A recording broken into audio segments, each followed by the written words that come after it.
নিউজৰ সমূহ দৰ্শকক স্বাগতম জনাই মই উৎপল দাসে আৰম্ভ কৰিছোঁ আমাৰ এক বিশেষ অনুষ্ঠান দেওবৰীয়া বিশেষ কথা। এই অনুষ্ঠানত আজি আমাৰ ষ্টুডিঅ'লৈ নিমন্ত্ৰণ কৰি আনিছিলোঁ আমাৰ সকলোৰে পৰিচিত তথা যোৰহাট তথা অসম গৌৰৱ জিতু কলিতা ডাঙৰীয়া। তেখেত এজন আন্তঃৰাষ্ট্ৰীয় পৰিৱেশ কৰ্মী তথা জ্যেষ্ঠ সাংবাদিক। পোনপ্ৰথমে আপোনাক আমি আমাৰ ষ্টুডিঅ'লৈ আমি স্বাগতম জনাইছোঁ। হয়, আজি আমি আপোনাৰ লগত বহু কথা পাতিম, যিহেতু আপুনি বিভিন্ন দিশত বিভিন্ন গঠনমূলক কৰ্ম কৰি গৈছে, পৰিৱেশ সম্পৰ্কীয় তথা বিভিন্নজন ব্যক্তিক আপুনি আন্তঃৰাষ্ট্ৰীয় পৰ্যায়লৈ লৈ গৈছে। গতিকে সেইখিনি আমি পাতিম। তাৰ আগতে পোনপ্ৰথমে মই আপোনাৰ জন্মস্থান তথা পিতৃ মাতৃৰ পৰিচয়ৰ বিষয়ে অকণমান জনাবলৈ অনুৰোধ জনাইছোঁ। মই বাহানা অঞ্চলৰ ৰংদৈ দহগাঁৱতে মোৰ জন্ম হৈছিলে। মোৰ দেউতাৰ প্ৰয়াত ভোগেশ্বৰ কলিতা আৰু মাতৃ গোবান্ধী কলিতা। মই সেই ৰংদৈ দহগাঁৱতে জন্মগ্ৰহণ কৰি মই বাহানা বইজত, তাৰপিছত বাহানাৰ মহাবিদ্যালয়ত, তাৰপিছত গৈ মই কলিকতা আৰু দিল্লী দুটা প্ৰতিষ্ঠানত, ব্যক্তিগত প্ৰতিষ্ঠানত মই ইলেক্ট্ৰনিক্সৰ ওপৰত মই শিক্ষা গ্ৰহণ কৰিছিলোঁ। আৰু পিছলৈ মই ইলেক্ট্ৰনিক্সৰ কাম কৰি থকা সময়তে মই তেতিয়াও লেখা মেলা কৰি আছিলোঁ। আৰু বিশেষকৈ মই যোৰহাটৰ পৰা ওলোৱা শিশু আলোচনী আৱিষ্কাৰত মই ইলেক্ট্ৰনিক্সৰ বিজ্ঞানৰ মডেলৰ ওপৰত মই লেখা মেলা কৰিছিলোঁ। আৰু ঠিক তেনেকৈ মই কলম ধৰি আছিলোঁ। পিছলৈ মই সাংবাদিকতা লাইনটোৰ বেছি ইণ্টাৰেষ্টেড হোৱাৰ কাৰণে মই সাংবাদিকতা লাইনটোৰ 6 বছৰ দিন পঢ়িলোঁ। আৰু পঢ়ি পেলাই মই সাংবাদিকৰ ফালে মই আগবাঢ়িলোঁ। আৰু প্ৰথম সাংবাদিকলৈ আগবাঢ়ি মই বিশ্বৰ এটা গৌৰৱৰ বিষয়েও আৱিষ্কাৰ কৰিবলৈ সক্ষম হৈছে। হয়, নিশ্চয় সেইটো আমাৰ সকলোৱে জানেই। আমাৰ ককিলামুখ অঞ্চলৰ শ্ৰদ্ধাৰ যাদৱ পায়েং ডাঙৰীয়াৰ কথাই আপুনি কৈছে নহয়? হয়, ইতিমধ্যে তেখেতে খুব সুন্দৰ কাম কৰি আছে। আৰু আমি তেখেতক লৈ গৌৰৱান্বিত, যিহেতু তেখেতে অসমখনক বিশ্বৰ দৰবাৰলৈ লৈ গ'ল। সমগ্ৰ বিশ্বই এতিয়া চিনি পালে। গতিকে আমি আৰু অকণমান কথা পাতোঁ, তাৰপিছত সেইখিনি কথালৈ যামগৈ। আপোনাৰ জন্মস্থান যিহেতু বাহনা, তাত আপোনাৰ শৈশৱ কালটো অতিবাহিত হৈছে নহয়? নিশ্চয়। গতিকে সেই শৈশৱৰ আপুনি সেই সময়ৰ আপোনাৰ বন্ধু বান্ধৱীসকল, স্কুলীয়া যি পৰিৱেশ,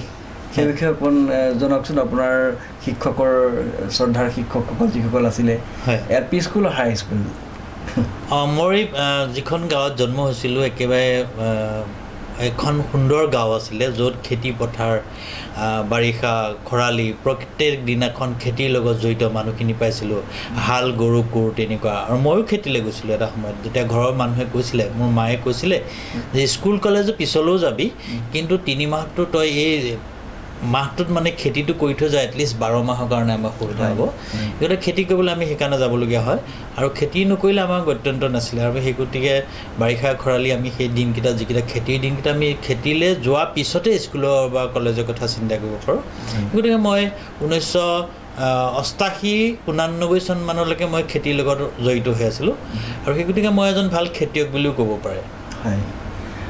আপুনি যেতিয়া পঢ়ি থকা অৱস্থাত বা শৈশৱতে আপুনি ভাবিছিলে নেকি যে মই এজন সাংবাদিকেই হ'ম বা মই এজন আন্তঃৰাষ্ট্ৰীয় পৰিৱেশ কৰ্মী হিচাপে নিজকে পৰিচয় দিম, এনেকৈ কিবা মনোভাৱ আছিল নে? আপোনাৰ ধৰক সৰুতে আপোনাৰ যিটো এইম ইন লাইফ বুলি কয়, সেইটো কি আছিলে? বেলেগ এটা কিবা আছিলে নেকি? মই এইখিনিতে ক'বলৈ, মই কেতিয়াও সাংবাদিক হ'ম বুলি যে ভবা নাছিলোঁ। কিন্তু মোৰ এটা খুব, যেতিয়া মই কলেজলৈ গৈছিলোঁ, কলেজলৈ যোৱাৰ পিছত মোৰ এটা খুব উৎকণ্ঠা আছিলে যে বাতৰি কাকত, তেতিয়া আমাৰ ঘৰত বাতৰি কাকত লোৱা নাছিলে। আৰু আমাৰ ঘৰৰ ওচৰত ডাক্তৰ সুৰেন দত্তৰ ঘৰতে বাতৰি কাকত লয়। আমাক সদায় বাতৰি দিবলৈ অহা মানুহটো, আৰু বাতৰিখন লৈ যে তেওঁলোকৰ এজন দেউতাকে পঢ়া দৃশ্যটো মই চাই খুব ভাল পাওঁ। আৰু মই এটা ভাবিছিলোঁ, কেতিয়াবা ডাঙৰ হ'লে মই বাতৰি কাকত এখন ল'ম,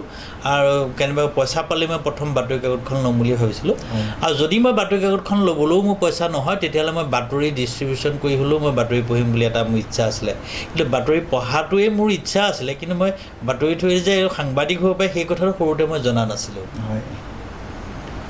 আৰু এই বিশ্ব পৰিৱেশ, আপুনি আন্তঃৰাষ্ট্ৰীয় যি পৰিৱেশ কৰ্মী হিচাপে এতিয়া স্বীকৃতি লাভ কৰিছে, সেই বিষয়ে আপুনি কেনেকৈ আপুনি আহিলে ধৰক এই কামটোলৈ? যিহেতু এটা খুব সুন্দৰ কাম। হয়, মেইন কথাটো হ'ল কি তেতিয়া গ্ৰাম্য অঞ্চলত আপুনি দেখিব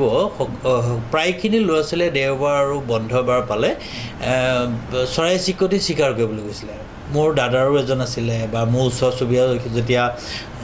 চিকাৰ কৰিবলৈ গৈছিল তেতিয়া ডাউক চাউকবিলাক মানে খুব মাৰে, কেটেপা দি মাৰে। আৰু মই তেওঁলোকক সেই তেতিয়াৰ পৰাই প্ৰতিবাদ কৰিছোঁ যে এইটো কেলৈ মাৰিছ, ইমান ধুনীয়া চৰাইটো কিয় মাৰিলি, মোৰ মানে তেনেকুৱা এটা কথা হয়। আৰু সেই গতিকে সেইটোক মই সদায় মানে প্ৰতিহিত কৰিছিলোঁ, তেওঁ মাৰিবলৈ দিয়া নাছিলোঁ। আৰু মোৰ মায়ে কিন্তু মোৰ এই পৰিৱেশ সংৰক্ষণৰ ওপৰত যথেষ্ট ভূমিকা লৈছিলে। মাও বেছি পঢ়া শুনা মানুহ নহয়, একেবাৰে পঢ়া শুনা নাই বুলিবই পাৰি। তেনেকুৱাকৈ মানুহে তাৰমানে পক্ষী মৰাটো মানে তেওঁলোকক মানে সদায় মানা কৰিছিলে যে পক্ষী মৰাটো এটা খুব পাপ কাম, যিকোনো পক্ষী মাৰিব নালাগে। সেই কথাটো মোৰ বাৰে বাৰে মনত আহিছিলে। আৰু মায়ে কৈছিলে যে এনাও মাছ মাৰিলে যিমান দুখ, এটা পক্ষী মাৰিলে তাতকৈ বেছি দুখ। এতিয়া সেই কথাটোৱে মোক কিয়া কৰিলে। আৰু পিছলৈ গৈ পেলাই মই পৰিৱেশৰ ওপৰত যথেষ্ট সচেতনতা হ'বলৈ চেষ্টা কৰিলোঁ। আৰু বিশেষকৈ মই যেতিয়া কলিকতাত পঢ়িবলৈ গৈছিলোঁ তেতিয়া মই পৰিৱেশৰ ওপৰত কিছুমান মানুহ পাইছিলোঁ আৰু এই পৰিৱেশৰ কিতাপ পত্ৰও পঢ়িছিলোঁ। সেই গতিকে মই পৰিৱেশলৈ এটা মোৰ দৃষ্টি আকৰ্ষণ হৈছিলে। আৰু তেনেকৈ মই পৰিৱেশৰ ওপৰত গৈ এই বৰ্তমান আন্তঃৰাষ্ট্ৰীয় পৰিৱেশ কৰ্মীসকলৰ লগত কেইবাখনো ছেমিনাৰত অংশগ্ৰহণ কৰিছোঁ বিদেশত। হয়, আপুনি কোন চনৰ পৰা আপুনি ধৰক এই পৰিৱেশ কৰ্মী আন্তঃৰাষ্ট্ৰীয় পৰিৱেশ কৰ্মী হিচাপে আপুনি কামখিনি কৰি গৈছে আৰু ক'ত ক'ত কিমানখন ছেমিনাৰ কৰিছে, অকণমান থুলমূলকৈ যদি আপুনি আভাস এটা দিয়ে? বিশেষকৈ মই 2012 চনৰ 24 পৰা 26 ছেপ্টেম্বৰলৈকে যিখন ফ্ৰান্স এভিয়নত আন্তঃৰাষ্ট্ৰীয় গ্ল'বেল কনফাৰেঞ্চ হৈছিলে, সেইখনত মই ভাৰতবৰ্ষৰ হৈ একমাত্ৰ সাংবাদিক। ভাৰতৰ এইটো এটা ডাঙৰ কথা, ভাৰতবৰ্ষৰ প্ৰথমজন সাংবাদিক বা এজনী সাংবাদিক সেই বছৰটোত গৈছোঁ। আৰু সেই গ্ল'বেল কনফাৰেঞ্চত মই অংশগ্ৰহণ কৰাৰ পিছতে মোৰ বিভিন্ন ধৰণৰ দেশ বিদেশৰ মানুহখিনি মোৰ লগত এটা সংস্পৰ্শলৈ আহিলে। আৰু মোৰ টপিকটো খুব ভাল আছিলে। মই কনজাৰ্ভেশ্যনৰ পৰিৱেশ কনজাৰ্ভেশ্যনৰ ওপৰত কাম কৰিছিলোঁ। আৰু মোৰ টপিকটো সেইটো অসমৰ ভৌগোলিক পৰিৱেশ মানে কনজাৰ্ভেশ্যনৰ ওপৰত মই কৰিছিলোঁ বিশেষকৈ। সেই গতিকে মোৰ সেই কথাবোৰ জানিবৰ কাৰণে বহুত দেশ বিদেশৰ মানুহ আহিলে। কানাডা আহিছিলে, উইলিয়াম ডগলাছ মেকমাষ্টাৰ, বা ইজৰাইলো আহিছিলে, সেই মানুহখিনি আহিছিলে, টাইৱানৰ আহিছিলে, বেলেগ বেলেগ দ্বীপৰ মানুহখিনি আহিছিলে। মই তেনেকৈ ধৰণে মানে অংশগ্ৰহণ কৰিছোঁ। তাৰপিছত মই 2016 চনত আৰু এখন আন্তঃৰাষ্ট্ৰীয় পৰিৱেশ সভাত মই টাইৱানত অংশগ্ৰহণ কৰিছিলোঁ, য'ত নেকি মোৰ এখন কিতাপ টাইৱানৰ ৰাষ্ট্ৰপতি ভ্ৰমণত মোক লগত লৈ উন্মোচন কৰিছে। সেইটো এটা বহুত ভাল খবৰ। তাৰ এখন আপুনি ফটো ইয়াত আমি দেখা পাইছিলোঁ চাগৈ, নহয় জানো? হয় হয়, টাইৱানৰ আছিলে, নহয় জানো? টাইৱানৰ হয় হয়। এইখন আমি দৰ্শকসকলক অকণমান দেখুৱাবলৈ চেষ্টা কৰিছোঁ। এইটো খুব আমাৰ বাবে গৌৰৱৰ কথা। ইয়াত মই এজন এই চুকত যিজন আছে টাইৱানৰ মানে ৰাষ্ট্ৰপতি ভ্ৰমণৰ বাহিৰত এইখন মৰা ফটো। আৰু ভিতৰৰ ফটোখন ইতিমধ্যে মোৰ লগত নাই, মই প্ৰয়োজন হ'লে পিছত আপোনালোকক নিশ্চয়। আৰু এনেও আপোনাৰ যিটো ৱেব পেজ আছে, আপোনাৰ এটা ফেচবুক আছে, তাত আমাৰ দৰ্শকসকলে চালেও সকলো গম পাব। মোৰ ফেচবুকৰ কপিটোতে বৰ্তমান যিগৰাকী টাইৱানৰ ৰাষ্ট্ৰপতি তেওঁৰ লগত কিতাপখন লৈ থকা ফটোখন আছে। হয়,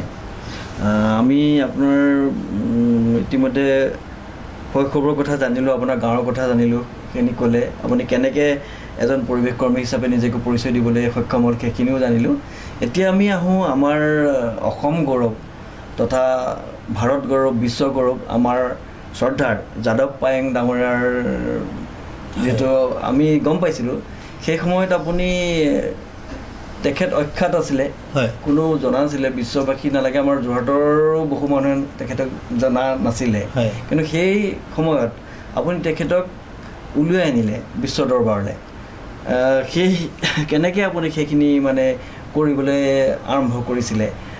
যাদৱ পায়েং ডাঙৰীয়াৰ যি বিশ্ববাসীৰ মাজত পৰিচয় কৰাই দিবলৈ, সেই কথাখিনি? হয় হয়, মেইন কথা হ'ল আচলতে গুণীয়েহে গুণ বুজে বুলি কথা এটা থাকে। মেইন কথা হ'ল মই পৰিৱেশৰ ওপৰত কাম কৰি আছিলোঁ। আপুনি জানি প্ৰান্তিকত মই যথেষ্টখিনি কভাৰ ষ্টৰি লিখোঁ পৰিৱেশৰ ওপৰত। আমাৰ ইয়াত সাংবাদিক বহুত ধৰণৰ আছে, আৰু কোনোবাই পলিটিকেল কৰে, কোনোবাই বিভিন্ন ধৰণে কৰে, কোনোবাই চব বিধৰে কৰে। মোৰ কিন্তু সেইটো নাছিলে, মই অকল ৱাইল্ড লাইফ ছেকশ্যনটো লৈ পেলাই সাংবাদিকতা কৰিছিলোঁ। সেই গতিকে মই যেতিয়া ডিচাৰ্টেশ্যন ছাবমিট কৰিছিলোঁ মই জাৰ্নেলিষ্টত, তেতিয়া মই ৱাইল্ড লাইফৰ ছেকশ্যন এটাকে মই কৰিছিলোঁ। তাত মই দিছিলোঁ ৰিভাৰ ডলফিন। ব্ৰহ্মপুত্ৰৰ ওপৰত মই ব্ৰহ্মপুত্ৰৰ ওপৰত ৰিভাৰ ডলফিনৰ যেতিয়া ডিচাৰ্টেশ্যন দিছিলোঁ তাৰপিছত মই প্ৰান্তিকৰ লেখা লিখিবৰ কাৰণে যেতিয়া ব্ৰহ্মপুত্ৰৰ চাপৰিবিলাকক ঘূৰি ফুৰিছিলোঁ সেই সময়ত মই যাদৱ পায়েঙক দেখিছিলোঁ যাদৱ পায়েঙক এনেকুৱা এটা অৱস্থাত দেখিছিলোঁ যিটো অৱস্থাত অটব্য অৰণ্যখনৰ মাজত তেওঁ এটা পৰিয়াল কেনেকৈ আছিলে মোৰ সেই উৎকণ্ঠাটো উলিয়াবলৈ গৈহে যাদৱ পায়েং আৱিষ্কাৰ হৈছিলে যাদৱ পায়েঙক মই আৱিষ্কাৰ কৰিম বুলি যোৱাও নাছিলোঁ আৰু যাদৱ পায়েঙক মই কিবা এটা কৰিম বুলি কিবা এটা ধৰণে লিখি মেলি এনেই মিছা কথা এটা লিখি মেলিও কৰিম বুলি ভবা নাছিলোঁ মই লিখিছিলোঁ যে ইমান অটব্য অৰণ্যখনৰ মাজত কেনেকৈ এটা পৰিয়াল আছে এই পৰিয়ালটো উলিয়াবলৈ গৈহে মই দেখিছোঁ যাদৱ পায়েঙৰ কৃতিত্ব আৰু তেওঁ সমাজলৈ আগবঢ়াৰ গুণৰাজিবোৰ ওলাই পৰিছিলে এতিয়া কিছু মানুহে কয় আচলতে ভাল কামৰ কিছু বেয়া দিশো থাকে কিছু মানুহে কয় যে যিটো মানে মূলাই চাপৰি বা মূলাই কাঠনি বুলি কয় নহয় জানো সেই চাপৰিটো আছিলে বোলে তাতনো যাদৱ পায়েং ডাঙৰীয়া শ্ৰদ্ধা যাদৱ পায়েং ডাঙৰীয়া কি কৰিলে তেনেকৈও কিছু কয় আচলতে আছে এইটো মানে আপোনাৰ হয়তো আপোনাকো কোনোবাই বেয়া বুলি ক'ব পাৰে মোকো 10জনে ভাল ক'ব বা 10জনে বেয়া কয় নহয় জানো সেইখিনি থাকেই গতিকে এই কথাষাৰ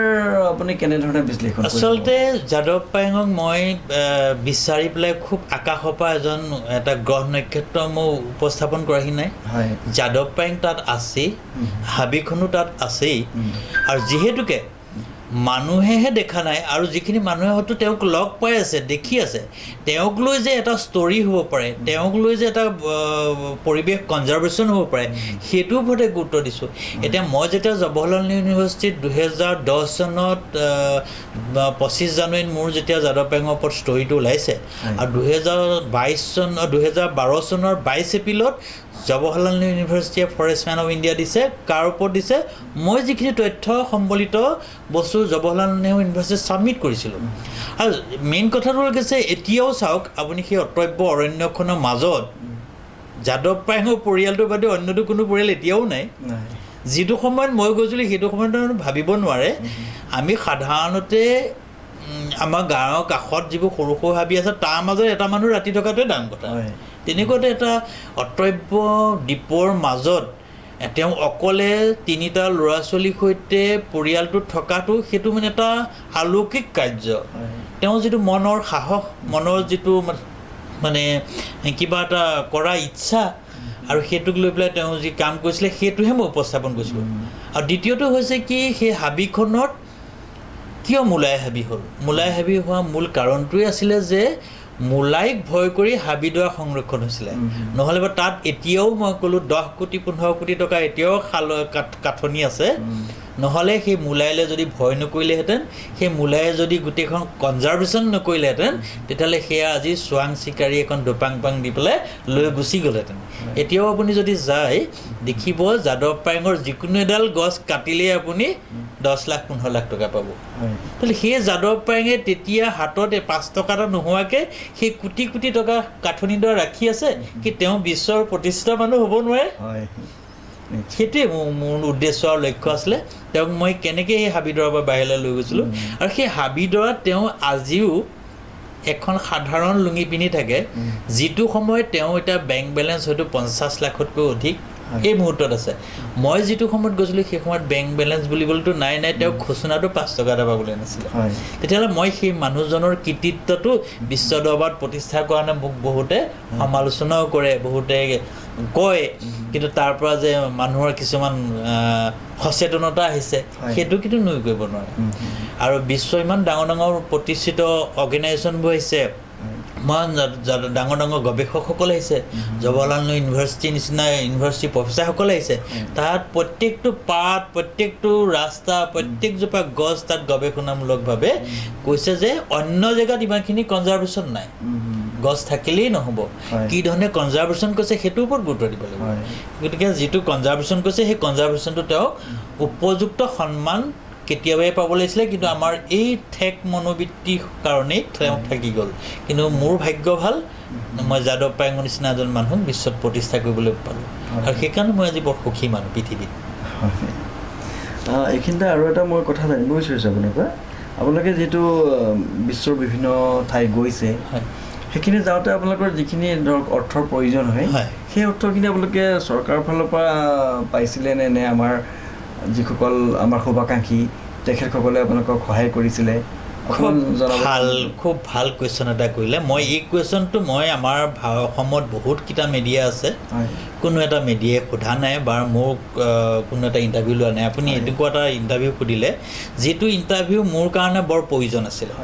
চাওক, যি সময়ত যাদৱ পায়েঙৰ তালৈ মই গৈছিলোঁ সেই সময়ত মোৰ দুটাকৈ ইণ্ডাষ্ট্ৰি বন্ধ কৰি পেলাই মই জাৰ্নেলিষ্ট কৰিবলৈ গৈছিলোঁ। মোৰ টকাৰ প্ৰতি লোভ নাছিল যদি মোক সেই সময়ত বেংক বেলেঞ্চ পাই 10-15 লাখ টকা আছিলে। 2007-08 চনৰ মানত আপোনাৰ উদ্যোগ আছিলে? হয়, মোৰ উদ্যোগ প্ৰতিষ্ঠান আছিলে আৰু বিখ্যাত উদ্যোগ প্ৰতিষ্ঠান আছিলে। আপুনি জানি নৰ্থ ইষ্টত খুব এটা ৰেকৰ্ড কৰিছিলোঁ আৰু মই এৱাৰ্ডো পাইছিলোঁ। কিন্তু মোৰ কিয় নাজানো সাংবাদিকতাৰ প্ৰতি খুব ইচ্ছুক হোৱাৰ কাৰণে মই ইয়ালৈ গুচি আহিলোঁ। বা যি কি নহওক, যেতিয়া মই যাদৱ পায়েঙক এই প্ৰতিষ্ঠা কৰিবলৈ লৈছিলোঁ তেতিয়া কোনো মানুহে নাজানিছিলে যে মই কি কাম কৰিছিলোঁ। মই শংকৰদেৱ মাধৱদেৱ নহয় যে তেওঁলোকক প্ৰতিষ্ঠা কৰাৰ লগে লগে খুব এটা ডাঙৰ সকাহ পাম। কিন্তু যাদৱ পায়েঙৰ নিচিনা এজন মানুহ যেতিয়া প্ৰতিষ্ঠা কৰিবলৈ গৈছিলোঁ তেতিয়া মই কাৰোৰ পৰা পইচা লোৱা নাছিলোঁ, 1 নম্বৰ। 2 নম্বৰ, মই যেতিয়া বিদেশ যাবলগীয়া হৈছিলে পাছপোৰ্ট আৰু ভিছাৰ কাৰণেও মই কোনো ধৰণৰ কাৰোৰ পৰা অসম নালাগে ভাৰতবৰ্ষৰ যিকোনো এটা পইণ্টৰ পৰা 1 টকা এটা পোৱা নাছিলোঁ আৰু বিচৰা নাছিলোঁ। মেইন কথা বিচৰা নাছিলোঁ আৰু মই যিমান শকতিয়ে পাইছিলোঁ কৰিছিলোঁ। আৰু মই যে পইচা পাতি যে নাই, যেতিয়া মই ফ্ৰান্সলৈ যাবলগীয়া হৈছিলে আৰু যাদৱ পায়েঙক এবাৰ ডেমনষ্ট্ৰেট কৰিবলৈ যাবলগীয়া হৈছিলে তেতিয়া মই তেওঁলোকক লিখি দিছোঁ যে মোৰ 1 টকাৰো পইচা নাই আৰু মই পাছপোৰ্ট আৰু ভিছা বনাবৰ কাৰণেও মোৰ কোনো ধৰণৰ পইচা নাই। আৰু তেওঁলোকে তেতিয়া মোক কৈছিলে কি যে আপুনি বেংক একাউণ্টটো দিয়ক আৰু আমি আপোনাক পইচা পঠাই দিম। কিন্তু মই সন্দেহ কৰিছিলোঁ প্ৰথমতে আৰু মোৰ বেংকৰ পৰা সকলো পইচা উলিয়াই নি পেলাই মই বেলেগ এটা বেংক একাউণ্ট দিছিলোঁ। তেতিয়া 700 ইউৰো পঠাই দিছিলে আৰু সেই সময়ত নিয়েৰ এবাউট 50,000। আৰু সেই 50,000ৰ পইচাই আমি বিদেশ ভ্ৰমণ কৰিছোঁ। তাৰ পৰা 2016-17 মানলৈকে আমাক কোনো এটকা আজি পৰ্যন্ত কোনো চৰকাৰে সহযোগ কৰা নাই। বিশেষকৈ মোক কৰা নাই, যিহেতুকে গোটেই কামখিনি মই কৰিছোঁ, মোক কোনো ধৰণে আজিলৈকে সহায় কৰা নাই। সঁচাকৈ এইটো এটা বৰ দুখজনক কথা, যিহেতু আপুনি ইমান সুন্দৰভাৱে পৰিৱেশৰ ওপৰত কাম কৰি আছে, আমাৰ অসমখনক বিশ্বৰ মাজত আপুনি পৰিচয় কৰাই দিছে। গতিকে আপোনাক এই ক্ষেত্ৰত কিয় বঞ্চিত কৰিছে এইটো খুব দুখৰ কথা। মই আমাৰ যি এই অনুষ্ঠানৰ পৰাই আমাৰ চৰকাৰলৈ অনুৰোধ জনাইছোঁ যাতে চৰকাৰে এই কথাটো অকণমান দৃষ্টিগোচৰ কৰে। হয়, এতিয়া আমি আকৌ পুনৰ আহোঁ আমাৰ মোলাই চাপৰিৰ ওপৰত। আপুনি যিহেতু চাপৰিত গৱেষণা কৰিছেগৈ, তাত আপুনি বহু বছৰ কামো কৰিছিলে চাগৈ, নহয় জানো? তাত আমি চাপৰিটোত কি দেখা পাওঁ? আপোনাৰ কেনেকুৱা ধৰণৰ উদ্ভিদ আছে বা জীৱ জন্তু কি আছে? আৰু তাত ধৰক আমি কিবা হিংস্ৰ জীৱ জন্তুও আছে নেকি? কাৰণ এটা পৰিয়াল তাত থকাটো কেনেধৰণে সম্ভৱ হৈ পৰিছে সেইখিনি অকণমান আপুনি যদি আমাৰ দৰ্শকসকলক জনায়। হয়, খুব ভাল কথা এটা, সময় উপযোগী কুৱেশ্যন এইটো কাৰণেই সুধিছে। মই অসমৰ প্ৰথমবাৰৰ কাৰণে মই আপোনালোকৰ ইয়াত এইটো কথা কৈছোঁ। মই আগতে আজতক বা বেলেগ বিভিন্ন চেনেলত মই কৰিছোঁ, কিন্তু অসমৰ কোনো এটা মিডিয়াই মোৰ ওচৰলৈ চপা নাই। ইয়াৰ কাৰণ কেইবাটাও আছে বাৰু। যাদৱ পায়েঙক তেতিয়া মই 2007 চনৰ পৰা 2009 চনলৈ যেতিয়া মই ব্যক্তিগতভাৱে মই অধ্যয়ন কৰিছিলোঁ, তেতিয়া তাত মই এনেধৰণৰ কিছুমান বস্তু পাইছিলোঁ যিখিনি হয়তো পৃথিৱী বিৰল বুলি ক'ব পাৰি। কাৰণ মই শান্তি পাইছিলোঁ তাত কাম কৰি। এইটো কাৰণেই শান্তি পাইছোঁ, মই সৰুৰ পৰা দেখি অহা গছ গছনি, ইকৰা নলখাগৰি, তাৰ মাজে মাজে সোমাই সৰু সৰু টেঙেচি শাকৰ পৰা বুলি চব যেতিয়া পাইছিলোঁ, মই এখন 300 কিমানটা বিধৰ মই গছ গছনি ৱেটলেণ্ড এণ্ড ল'লেণ্ডত যিবিলাক ৱেটলেণ্ড আৰু হাইলেণ্ডত যিবিলাক গছ গছনি আছিলে লতাৰ পৰা বুলি সকলো এখন লিষ্ট বনাইছিলোঁ। আৰু মই 300 কিমান বিধ গছ গছনিৰ উপৰিও 100 কিমান পৃষ্ঠা মই জৱাহৰলাল ইউনিভাৰ্চিটিত ছাবমিট কৰিছিলোঁ। তাত কি ধৰণৰ গছ আছে? মই যাদৱ পায়েঙৰ এই কথাটো এইকাৰণেই কৈছোঁ যে যাদৱ পায়েঙৰ তাত কি গছ আছে বুলি ক'লে আপুনি একেচাতে ক'ব নোৱাৰিব 1 বা 2 গছ। তাত মেইন কথাটো হ'ল কি, যাদৱ পায়েং যেতিয়াই জ্বলি গৈছে তাৰ পৰা গোজ এটা লৈ পেলাই হ'লেও, তাৰ পৰা কোনোবা গুটি চিট কেইটামান লৈ গৈ পেলাই তাত সিঁচি পেলাই তেওঁ সেইখিনি পিছত কনজাৰ্ভেশ্যন কৰিছিলে। আমাৰ নদীৰ চাপৰিবোৰত সাধাৰণতে কি হয়, আমাৰ অসমৰ উত্তৰ পূৰ্বাঞ্চলত কি হয়, যদি কোনোবা এখন জেগা বহুত বছৰ মানুহ নাথাকে, বেৰি থোৱা থাকে, তাত অট'মেটিকলি গছ গজে। কিন্তু যাদৱ পায়েঙৰ তাত মাত্ৰ নিমিত্তহে মাত্ৰ যাদৱ পায়েং তাত উপস্থিত হৈ থকাটো কাৰণেই কনজাৰ্ভেশ্যন হ'ল যাদৱ পায়েঙে যে গোটেই গছখিনি এটা এটাকৈ ৰুইছে সেইটো মই নকওঁ কিন্তু যাদৱ পায়েঙৰ কাৰণে যে তাৰ সেই হাবিখন সংৰক্ষণ হ'ল আৰু সেইখন বিশ্বত প্ৰতিষ্ঠিত হ'ল আৰু তাত বিভিন্ন প্ৰজাতিৰ গছ গছনি থকাৰ উপৰিও বিভিন্ন লাইফ আছে লাইফ মানে ধৰি লওক এতিয়া তাত বিভিন্ন বিষাক্ত সাপ পোৱা যায় যিবোৰ সাপ অন্য জেগাত নাপায় বিষাক্ত ধৰণৰ কীট পতংগ পোৱা যায় যিবোৰ অন্য জেগাত সেইবিলাক মাৰি পেলাইছে কিবা পয়জনাছ দি পেলাইছে আজি DDT মাৰিছে তাত সেইবোৰ কিন্তু বৰ প্ৰয়োজন হৈছে তাক গৱেষকসকলে বহুতে গৱেষণা কৰোঁতে পাইছে তাত যিখিনি বস্তু পাইছে সেই বস্তুখিনি যথেষ্ট গুৰুত্বপূৰ্ণ আৰু সেইখিনি বৰ দৰকাৰী বৰ্তমান আমাৰ মানে বিশ্বত নোহোৱা কিছুমান বস্তু আছে ঠিক তেনে বাৰ্ডছৰ ক্ষেত্ৰতো ক'ব পাৰি স্বাম ফেংকলিন হ'ল গোটেই বিশ্বত শেষ হৈ যাব খোজা এটা প্ৰজাতি য'ত নেকি যাদৱ পায়েঙৰ তাত স্বাম ফেংকলিনৰ পৃথিৱী বুলি ক'ব পাৰি যিটো হয়কলি বুলি কওঁ হয়কলি চৰাইটো বিশ্বত নাইকিয়া হৈ গ'ল সৰ্বাধিক কিন্তু যাদৱ পায়েঙৰ তাত পায় এইটো অলপ দিনৰ আগত আমাৰ ৰেকৰ্ড হৈছে ৰেড লিষ্টত থকা এটা ৰেকৰ্ড হৈছে যে বিশ্বত একেবাৰে শেষ হৈ যোৱা চৰাইবিধো আমাৰ ইয়াত উত্তৰ পূৰ্বাঞ্চলত পোৱা যায় আৰু মই শেহতীয়াকৈ অধ্যয়ন কৰি পাইছোঁ যে যাদৱ পায়েঙৰ তাত হয়কলি পোৱা যায় আৰু ঠিক তেনেকৈ এতিয়া কাজিৰঙাৰ পৰা জন্তুবিলাক আহি ইয়াত আশ্ৰয় লয়হি আৰু 2012 চনলৈকে তেওঁ তেতিয়া সেই হাবিৰ মাজতে আছিলে যেতিয়া মই তেওঁক বাহিৰলৈ লৈ যাবলগীয়া হ'ল তেতিয়া মই কি কৰিলোঁ ঘৰটো বাহিৰলৈ উলিয়াই দিলোঁ নদীৰ ইপাৰে তেওঁলোকৰ ঘৰটো আহি গ'ল আৰু তেতিয়াৰ পৰা তেওঁ সেই জন্তু জানোৱাৰৰ লগত বৰকৈ সংঘাত লাগিবলগীয়া হোৱা নাই তাৰ আগলৈকে কিন্তু তেওঁলোকৰ ঘৰটো প্ৰত্যেক মাহত প্ৰত্যেক বছৰত মানে হাতী আহিলেই ভাঙে আৰু মই এদিন নিজে প্ৰত্যক্ষ কৰি পেলাই তেওঁলোকৰ যিটো সমস্যা দেখিছিলোঁ যে হাতী মানুহৰ সংঘাত মই তেওঁলোকৰ ঘৰতেই প্ৰথম দেখিছোঁ তাৰ আগতে মই দেখা নাছিলোঁ আৰু ঠিক তেনেকৈ মই তেওঁলোকৰ এবাৰ চাংঘৰটোত ফেটি সাপ দুটাও দেখিছোঁ ফেটি সাপ এটা আৰু বেলেগ কিবা সাপ এটাৰ সৈতে এনেকৈ আছে তেতিয়া মই কৈছোঁ যে এয়া কি বোলে এয়া আমাৰ এনেকৈ থাকেই একো নহয় তেওঁলোকে সহজে সহবাস কৰে আৰু কাজিৰঙাৰ পৰা কেতিয়াবা বাঘ আহি তেওঁলোকৰ গোহালিৰ পৰা গৰু টানি লৈ যোৱাও মানে তেওঁলোকৰ দৃশ্য তেওঁলোকে দেখিছে মানে আৰু সেই যে জীয়া ছবিখন মই বিশ্ব দৰবাৰত প্ৰতিষ্ঠা কৰিবলৈ গৈ পেলাই মই আজি ময়ো বিশ্ব দৰবাৰত বিভিন্ন দেশ বিদেশৰ বাতৰি কাকতবিলাকে হিন্দুৱে হওক বা টাইমছ অফ ইণ্ডিয়া হওক খালিজ টাইম ডুবাই পেপাৰেই হওক আজি আমেৰিকা বহুত ডাঙৰ ডাঙৰ পেপাৰবিলাকেই হওক আমাৰ ভাৰতবৰ্ষৰ আজতক নিচিনা চেনেলো মোৰ সাক্ষাৎকাৰ প্ৰকাশ কৰিছে আমি এইখিনি প্ৰায়খিনি আছে আমি অকণমান দৰ্শকক দেখুৱাম বাৰু এতিয়া তাৰপিছত আমি আকৌ পুনৰ কথা পাতিম এইখন আপোনাৰ পৰিৱেশ এইটো মই এটা এইটো এক্সিডেণ্টলি মানে এইটো গৈ মনিটৰ বুলি কয় মনিটৰটোক মই আকৌ জংঘলত এৰি দিছোঁ আৰু এইখন হ'ল ফ্ৰান্স এভিয়নত মই গছপুলি ৰুইছিলোঁ যাদৱ পায়েঙক লগত লৈ পেলাই গোটেই বিশ্ব যেতিয়া গ্ল'বেল কনফাৰেঞ্চ হৈছে তাত আমি গছপুলি এটা লৈ পেলাই ৰুবৰ কাৰণে ব্যৱস্থা কৰিছিলোঁ এই জাঠিডাল লৈ থকাটো মই আৰু কাষত এইটো যাদৱ পায়েং আমি দুটাই হ'ল বিশ্ববাসীৰ কাৰণে এটা গছপুলি ডনেট কৰিছোঁ আৰু এখন আমি দেখিছে ৰাষ্ট্ৰপতি আপোনাৰ এইটো হ'ল এই ফটোখন হ'ল ৰাষ্ট্ৰপতি APJ আব্দুল কালামে সুন্দৰকৈ আমাক প্ৰথমতে গাৰ্ড অফ অনাৰ দি পেলাই আমাক মুম্বাই এটা অনুষ্ঠানলৈ লৈ গৈছে য'ত এই শ্ৰী সন্মুখানন্দ আৰ্ট এণ্ড কালচাৰেলত হীৰক জয়ন্তীত যাদৱ পায়েঙক সম্বৰ্ধনা জনাইছে আৰু তাত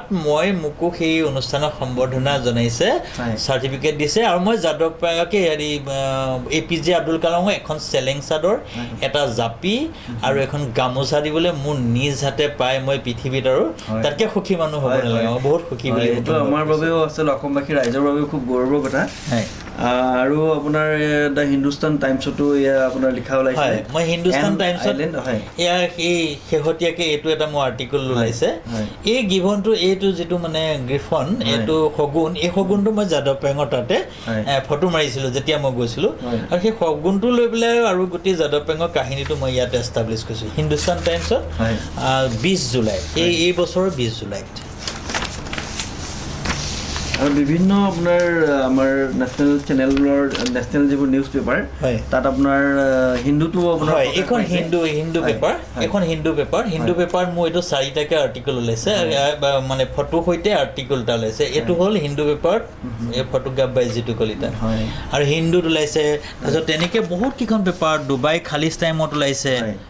খালিজ টাইম বুলি এখন পেপাৰ আছে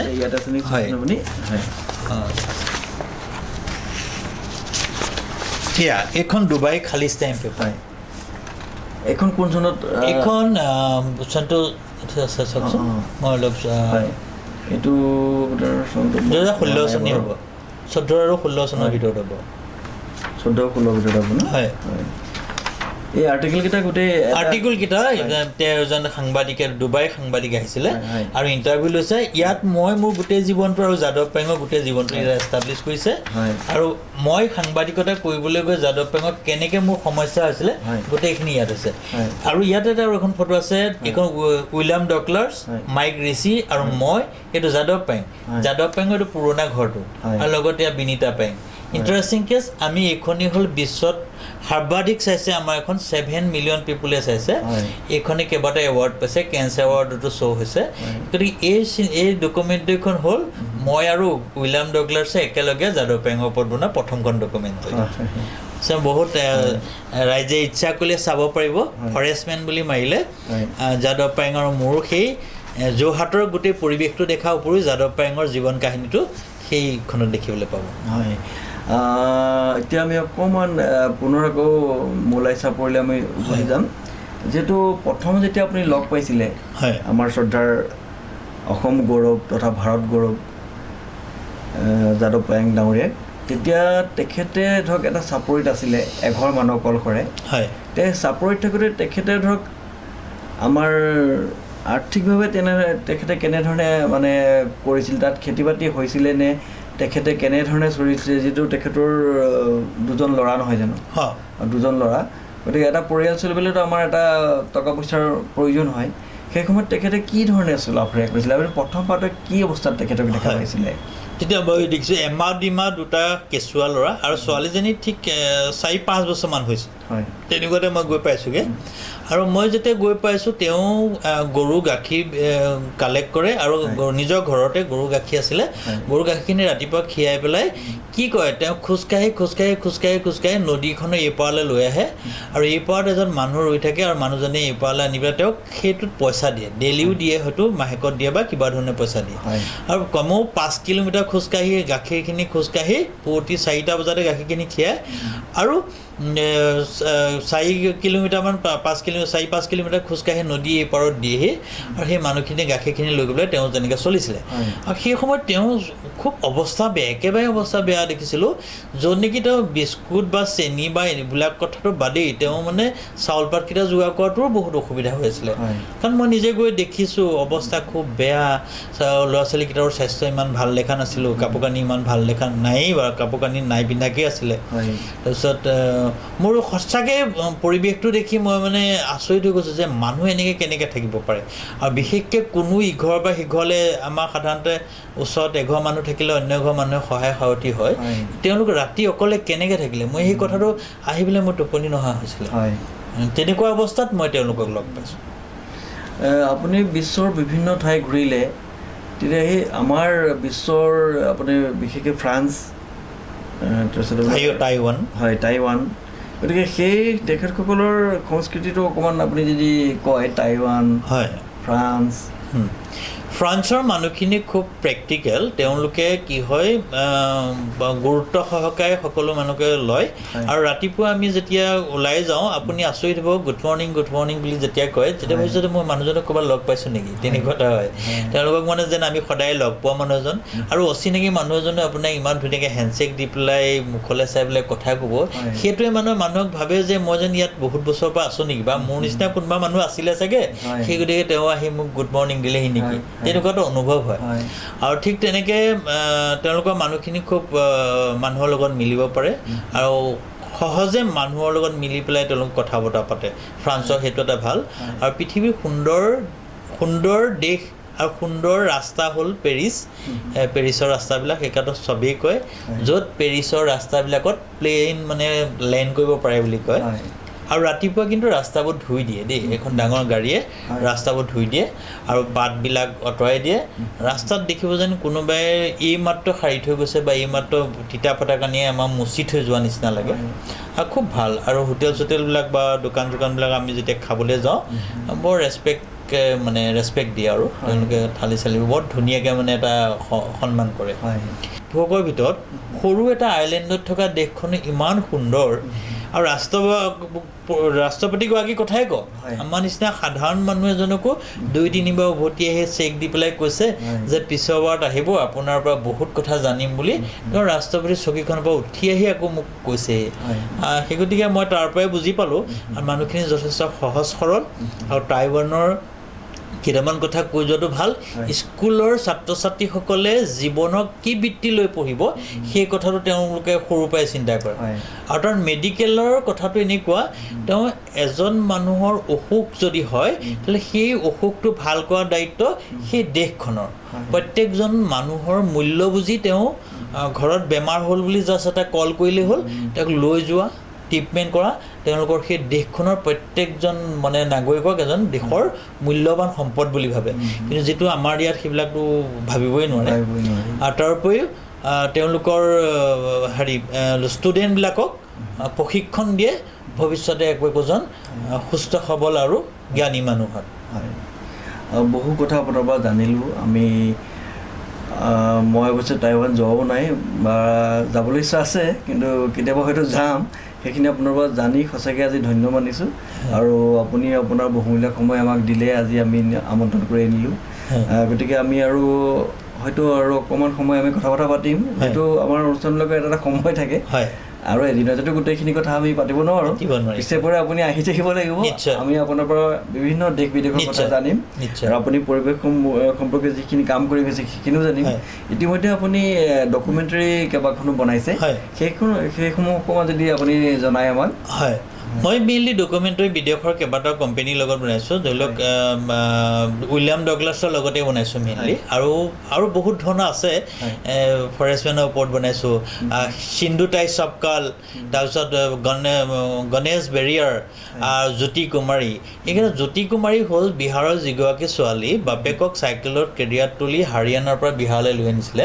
সেইগৰাকীৰ ওপৰত মই এটা কাম কৰিবলৈ হয় লকডাউনত সেই গতিকে তেওঁৰ ওপৰত এটা কাম কৰিছিলোঁ আৰু তেওঁৰ কাৰণে 7.25 লাখ ৰুপিজ এই মই লকডাউনৰ আগে এইটো লকডাউনৰ আগে মই দি থৈ আহিছোঁ আৰু ঠিক তেনেকৈ সিন্ধু তাই চপকালক মই 2016 চনত টাইৱানলৈ পঠাইছোঁ আৰু সিন্ধু তাই চপকালকো মই তেনেকৈ এইবাৰ পদ্মশ্ৰী পাইছে তেওঁ আৰু যোৰহাটৰ এগৰাকী মানুহৰ মই কাম কৰি আছোঁ ইতিমধ্যে তেওঁ পদ্মশ্ৰী পাইছে মই পিছত জনাম আৰু মই কেইদিনমান এটা কাম কৰি আছোঁ তেওঁ পদ্মশ্ৰী ইতিমধ্যে পাইছে গতিকে মই যিগৰাকী মানুহৰ কাম কৰিছোঁ 3গৰাকীয়ে পদ্মশ্ৰী পাইছে মোক সেইটো এটা মোৰ কাৰণে বহুত শুভ সংবাদ আৰু মই কোন বনেগা কৰোপতিৰ কাৰণে উত্তৰ পূৰ্বাঞ্চলৰ কেইবাগৰাকী মানুহৰ নাম দিছোঁ ইতিমধ্যে লকডাউনৰ কাৰণে বঞ্চিত হৈ আছে নিশ্চয় সেইগৰাকী যাব তাৰ ভিতৰত আছে সংযুক্তা পৰাশৰ আৰু এজন আছে উত্তৰ গুৱাহাটীৰ ফালৰে অসমীয়া মানুহ তেওঁ হলিউডত বন মানুহৰ ওপৰত কাম কৰিছে তেওঁৰ নামটো দিয়া আছে আৰু অসমৰ যোৰহাটৰ এগৰাকী নাম দিয়া আছে আৰু মণিপুৰৰ 2গৰাকী মানুহৰ নাম দিয়া আছে এটাইগৰাকী কিন্তু চিলেকশ্যন হৈ আছে কিন্তু সেয়া যদিহে সময় সাপেক্ষে হয় আৰু তেওঁলোকেও যদি হয় কোন বনেগা কৰোপতি নিশ্চয় আমি এদিন দেখিবলৈ পাম আৰু মই এই গতিকে আপোনালোকৰ অন কেমেৰাত কৈছোঁ যে সংযুক্তা পৰাশৰো মই বায়'ডাটা ইতিমধ্যে দিয়া হৈছে হয় আমি বাট চাই থাকিম আমাৰ অসমৰ যিগৰাকী আপুনি নাম প্ৰস্তাৱ দিছে আমি নেশ্যনেল চেনেল এটাত আমি দেখিবলৈ পাৰে আমি খুব আগ্ৰহ হৈ থাকিম যিহেতু আমি বহু কথা পাতিলোঁ আমাৰ আৰু বেছি সময় নাই আৰু অলপ সময় আৰু আমি পাতিম তাৰপিছত আমি আজি এই অনুষ্ঠান সামৰণি মাৰিম এতিয়া আমি সংবাদ জগতখনৰ কিছু কথা বতৰা পাতিবলৈ এতিয়া আজিকালি আমি দেখিছোঁ বিভিন্ন ধৰণৰ মানে চেনেল নহয় আচলতে যাৰ মন যায় সেয়ে আৰু মানে মোবাইলটো ল'লে অকণমান ভিডিঅ' এটা কৰিলে আপলোড কৰিলে হ'ল আপোনাৰ নাম এটা দিলে আৰু এনেকুৱাও কিছুমান দেখিছোঁ আপোনাৰ লোকে কোৱা কথা এটা শুনিয়ে নিউজ এটা বনাই দিলে অন স্পট নাযায় আপোনাৰ সেইটো ফুলেনে শুদ্ধ মানুহজন দাস হ'লে মানে বৰুৱাও কৰি দিয়া মানে আমি কিছুমান দেখিছোঁ আপোনাৰ অলপ দিনৰ আগতে মই এটা ইউটিউব চেনেলত চালোঁ যে বানপানীৰ এটা নিউজ কৰি লৈ গৈছে এজন সাংবাদিকে তেওঁ এনেকুৱা ধৰণে বিকৃত কৰি পেলাইছে অসমীয়া ভাষাটো যে আপুনি দেখিছে এইটো গৰু ছাগলী গাঁৱটোত পানী সোমাই গৈছে মৰি গৈছে মানুহ আৰু গৈ থাকোঁতেই তেওঁ মানে কৈছে যে নাওটো ঘূৰা আমি মৰিম এতিয়া পানী ডুবি যাব তেনেকুৱা কিছুমান মানে এতিয়া আহিছে একেবাৰে বিকৃত কৰি দিছে আচলতে সাংবাদিকতাৰ যিটো পবিত্ৰতা সেইটো নাইকিয়া কৰি দিছে এই সন্দৰ্ভত আপোনাক মই অকণমান আপোনাৰ মতামত জনাবলৈ মই অনুৰোধ জনাইছোঁ। এইটো এটা বহুত ডাঙৰ কথা হৈছে যে এটা সময়ত সাংবাদিক আছিলে জনসাধাৰণৰ উন্নয়নৰ বা জনহিতৰ কাৰণে কাম কৰা, আৰু এতিয়া সাংবাদ প্ৰতিষ্ঠানটো হৈছে ব্যৱসায়ী প্ৰতিষ্ঠানলৈ। আপুনি চাব প্ৰত্যেকটো আগতে সাংবাদিক আছে ৰাইজৰ উৎকৰ্ষৰ কাৰণে, আৰু এতিয়া হ'ল কি ব্যক্তিগত এটা ব্যৱসায় প্ৰতিষ্ঠান লাগিছে, 1 নম্বৰ। 2 নম্বৰ কথা হৈছে বহুজাতিক কোম্পানীবোৰে কি কৰিছে, যিবিলাক মানে সাংবাদিকতাৰ নামত মানে যিবোৰ মানে তেওঁলোকে এটা চান্স দিছে কি যে ইউটিউব বা এনেকুৱা ধৰণৰ চেনেল খুলি পেলাই তেওঁলোকৰ পপুলাৰিটি হোৱাৰ কাৰণে তেওঁলোকৰ ব্যৱসায়টো উন্নত হৈছে। এইটো বহুত আন্তঃৰাষ্ট্ৰীয় এটা সমস্যা হৈ আছে, যিটো সমস্যাৰ কাৰণে তেওঁলোকে ভিউৱাৰ্ছ পাইছে, ভিউৱাৰ্ছ পোৱাটোৱে তেওঁলোকৰ এটা ব্যৱসায় চলি আছে, আৰু ভালেই হওক বা বেয়াই হওক, সেইকাৰণে যধে মধে ইউটিউবত চেনেল খোলা বা এইটো কৰাটো বাধ্যতামূলক কৰা নাই। আৰু মই চৰকাৰলৈ এটা অনুৰোধ জনাইছোঁ যে যিখিনি এতিয়ালৈকে হৈ গ'ল, ইয়াৰ পিছত যাতে সাংবাদিকতা লাইনলৈ আহিলে এটলিষ্ট অসমেও কৰিব পাৰে যে ল'ৰাজনীয়ে সাংবাদিকতা পাঠ্যক্ৰমত থাকিব লাগিব, 1 নম্বৰ। 2 নম্বৰ হ'ল যে যিজন অ'নাৰ থাকে এটলিষ্ট তেওঁ সাংবাদিকতাৰ লগত জড়িত হোৱা এজন ব্যক্তি হ'ব লাগিব, ৰিনাউণ্ড পাৰ্চন হ'ব লাগিব, আৰু সেইখনে DCয়ে যেতিয়া বা আমাৰ জিলা প্ৰশাসনৰ লগত এটা আলোচনা কৰি পেলাই তেওঁ সাংবাদিকতা এটা মানে কিবা এটা বাইণ্ডিং কৰাব লাগে। অসমত যিহেতুকে আচলতে এটা প্ৰশাসনৰ পৰা অনুমতি ল'ব লাগিব, নহয় জানো? অনুমতি লৈ পেলাই এটা ছিষ্টেমত খুলিব লাগে, যেনেকৈ আপুনি এটা ছেটআপ বহাইছে, তাৰ এটা কিছুমান ছিষ্টেম কৰিছে, তাৰ যাতে কিবা এটা হানি বিঘিনি হ'লে বা কিবা এটা বেড নিউজ হ'লে সেইখিনি যাতে প্ৰশাসনে গুৰুত্ব দি পেলাই কৰায়ত্ব কৰিব পাৰে। এতিয়া আপুনি চাওক ডেইলি একোটা চেনেল ওলাই আছে, কোনটো চেনেলে কি কৰিব আপুনি গম নাপায়, যিহেতুকে সেই গতিকে তেওঁলোকক প্ৰতিৰোধ কৰাটো অলপ অসুবিধা হৈ পৰিছে। এই ক্ষেত্ৰত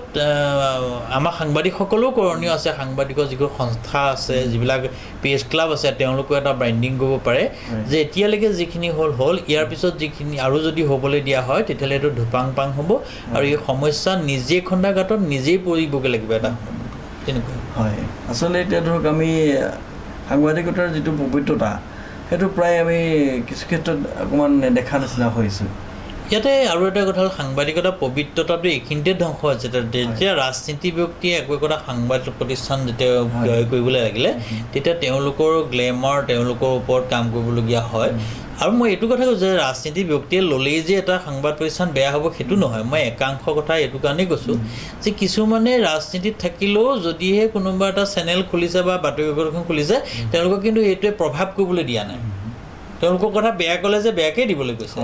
কিন্তু কিছুমান চেনেলে দেখিছোঁ যে অকল যিটো চেনেল যাৰ মালিক তেওঁ পক্ষপাতমূলক কাম কৰে সেইবোৰে খুব বেয়া মানে একপক্ষভাৱে যিবোৰ নিউজ কৰে সেইখিনিয়ে মানুহক মানে বুজাই দিয়ে।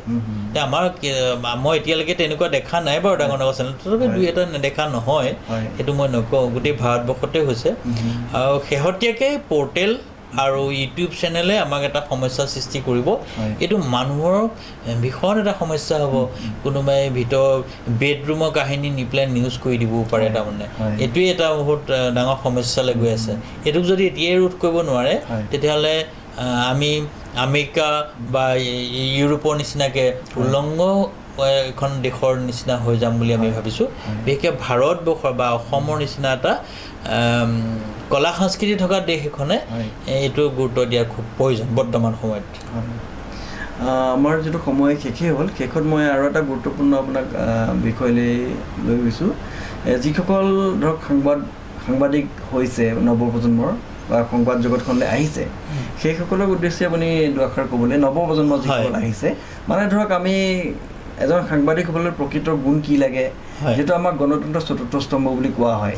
সেই পবিত্ৰতাটো আমি ৰক্ষা কৰি কেনেধৰণে চলিব লাগে সেইখিনি যদি অকণমান, যিহেতু আপুনি আজি ইমান বছৰৰ পৰা এই জগতখনৰ লগত জড়িত হৈ আছে, আপোনাৰ যথেষ্ট আপোনাৰ অভিজ্ঞতা হৈছে, সেই অভিজ্ঞতাৰ পৰা অকণমান নৱপ্ৰজন্মৰ যিসকল আহিছে তেখেতসকলক আপুনি দুআষাৰ ক'ব। মই দুটামান কথা কওঁ। সাংবাদিক হ'বলৈ হ'লে প্ৰথমতে নিজৰ পৰিচয় ভালকৈ থাকিব লাগিব। দ্বিতীয় হ'ল তেওঁ পোচাক পৰিচ্ছন্নতাটো সুন্দৰকৈ কৰিব লাগিব। তেওঁ এজন মানুহক যেতিয়া কথা সুধিবলৈ যাব কথাকেইটা কি সুধিব নিজে জুকিয়াই বুকিয়াই ল'ব লাগিব, আৰু যাক সুধিবলৈ যায় তেওঁক এটা মাৰ্জিত ভাষাত সুধিব লাগিব।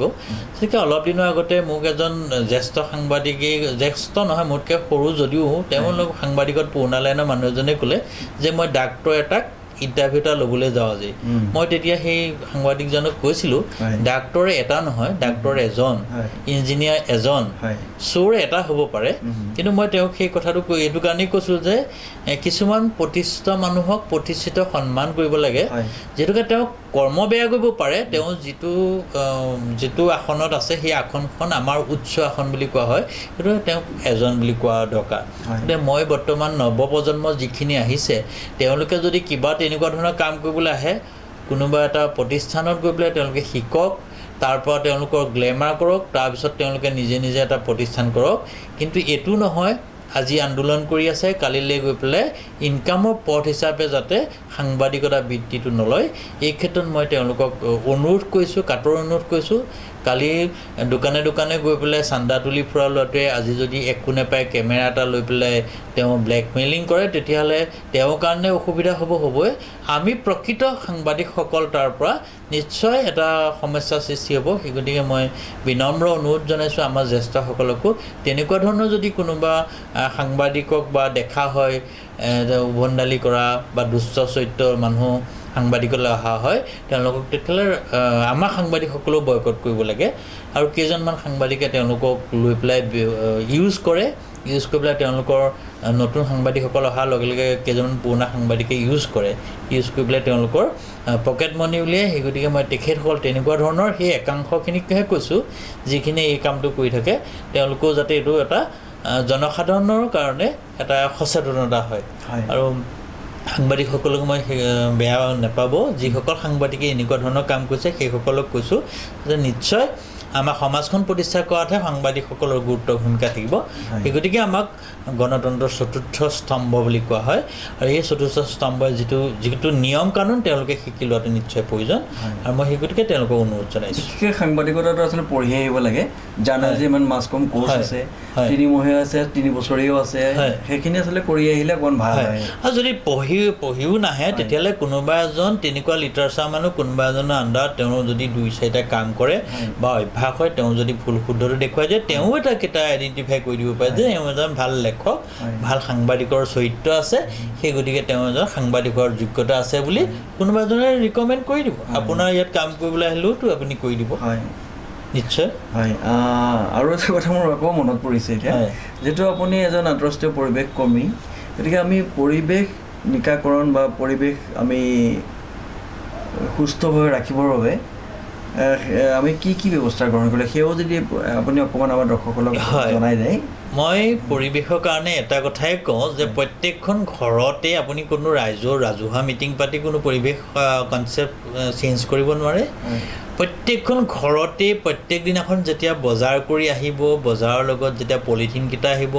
গোটেই পলিথিনকেইটা যদি বস্তুখিনি খুলি পেলাই আপুনি একেটা বেগতে ভৰাই যদি সদায় যদি ঘৰত অভ্যাস নকৰে তেতিয়াহ'লে আপুনি ৰাস্তাত পলিথিন শেষ কৰিব নোৱাৰে সেইটো ডাঙৰ কথা মই আপুনি চাব মই যিবোৰ মানুহ গ'লে যাম মই সদায় পলিথিন পৰি থাকিলে তেওঁলোকক কওঁ এই পিছফালে যদি মই কেতিয়াবা যাবলগীয়া হয় তেওঁলোকক মই সেই উপদেশটো দি আহোঁ এতিয়া প্ৰত্যেকজন মানুহে যদি নিজৰ ঘৰখনৰ পলিথিনকেইটা নিজৰ ঘৰতে সামৰি ইউজ কৰে বা ৰিইউজ কৰে তেতিয়াহ'লে নিশ্চয় পৰিৱেশ শুদ্ধিকৰণ হ'ব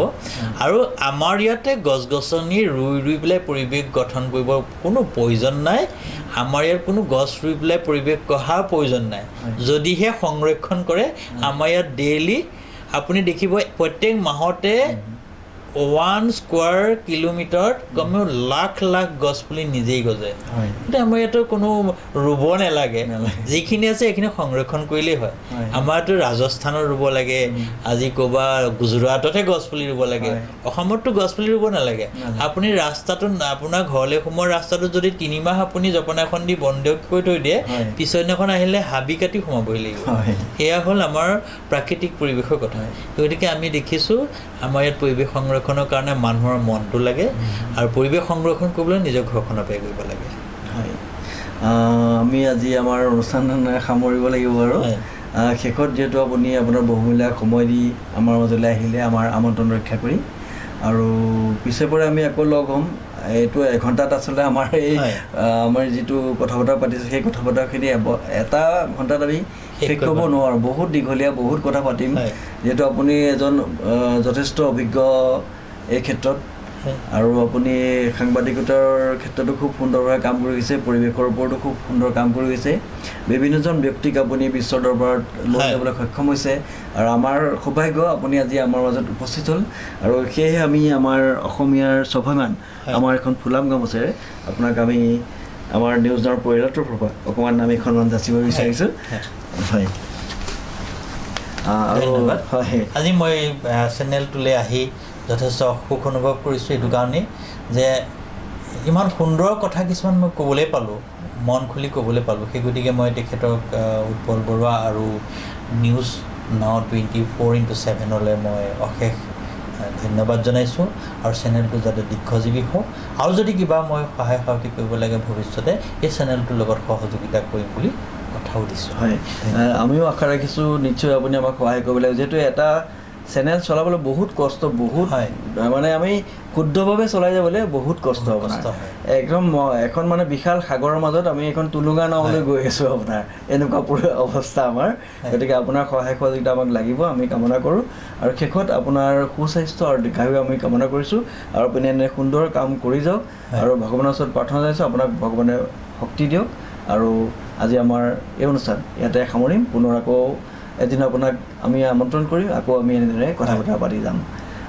গতিকে আজিলৈ আমি আপোনাক ধন্যবাদ জ্ঞাপন কৰিছোঁ।